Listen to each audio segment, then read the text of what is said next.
এই কোরআনকে যদি আপনি সংরক্ষণ না করেন, তাহলে আপনার বিপক্ষ হয়ে চলে যাবে। দলিল ভয়ঙ্কর কথা, সূরা তাহা 99 নম্বর আয়াত, ওয়াকাদ আতাইনাকা মিন লাদুন্না যিকরা মান আ'রাদা আনহু ফাইন্নাহু ইয়াহমিলু ইয়াওমাল কিয়ামাতি বিজরা। আল্লাহ পাক বলছেন, আমি অবশ্যই আমার পক্ষ থেকে আপনার নিকট এই জিকিরটা দান করেছি, আপনার নিকট আমি পাঠিয়েছি, নাজিল করেছি। জিকির বলতে আল কোরআনকে, এই উপদেশ বাণী কিতাবকে আপনার নিকট আমি পাঠিয়েছি।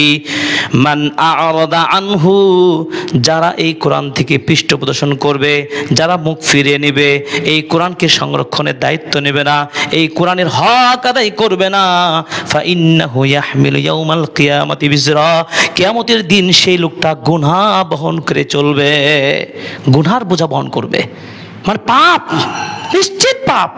তাছাড়া কোরআন আপনার বিপক্ষে দাঁড়িয়ে যাবে, যে বলবে আল্লাহ এই ব্যক্তি আমাকে গ্রহণ করে নাই, আমাকে তেলাওয়াত করে নাই, আমাকে বোঝারও চেষ্টা করে নাই।